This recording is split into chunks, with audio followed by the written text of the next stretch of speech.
ಸಂವಿಧಾನ ಈ ದೇಶಕ್ಕೆ ಸ್ವಾತಂತ್ರ್ಯದ ನಂತರ 50 ವರ್ಷ ಮತ್ತು 70 ವರ್ಷ ಕಳೆಯಕ್ಕೆ ಬಂತು ಸಂವಿಧಾನ ಬಂದು ದೇಶಕ್ಕೆ. ಸಂವಿಧಾನದಲ್ಲಿ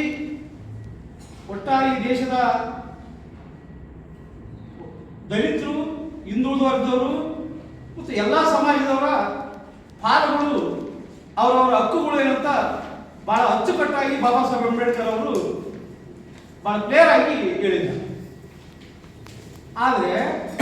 ಆಳುವಂಥ ಸರ್ಕಾರಗಳು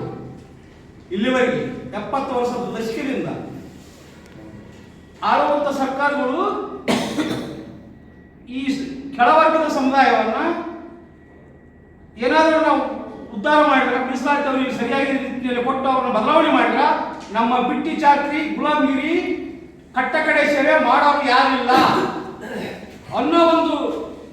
ಬಲವಾದ ಕುತಂತ್ರದಿಂದ,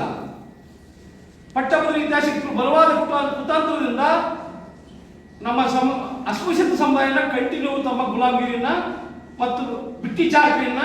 ಕಟ್ಟಕಡೆ ಕೆಲಸವನ್ನ, ಚರಂಡಿ ಎತ್ತುವ ಕೆಲಸವನ್ನ, ಮಲ ಹೋಗುವ ಕೆಲಸವನ್ನ, ಕಸ ಎತ್ತುವ ಕೆಲಸವನ್ನ, ಅವ್ರ ಮನೆಯಲ್ಲಿ ಸತ್ತದಾನ ಎತ್ತುವಂತ ಕೆಲಸವನ್ನ, ಕುಣಿ ಕಡಿಯುವಂತ ಕೆಲಸವನ್ನ ಪರಂಪರೆಯಾಗಿ ಮುಂದುವರಿಬೇಕು. ಈ ಸಮುದಾಯ ಬದಲಾವಣೆ ಈ ಕೆಲಸ ನಾವು ಮಾಡಬೇಕಾಗುತ್ತಂತ ಅನ್ನೋ ಉದಾಹರಣೆ ಅದು ಬೇರೆ ಬೇರೆ ಸಮುದಾಯ, ಸ್ಪರ್ಶ ಸಮುದಾಯವನ್ನ ಇದರಲ್ಲಿ SC ಪಟ್ಟಿಯಲ್ಲಿ 15% ಪರಿಶಿಷ್ಟ ಜಾತಿ ಸಮುದಾಯವನ್ನು ಬದಲ ಪರಿಶಿಷ್ಟ ಸಮುದಾಯವನ್ನು ಸೇರಿಸಿ ನಮಗೆ ವಂಚನೆ ಮಾಡಿದ್ದಾರೆ.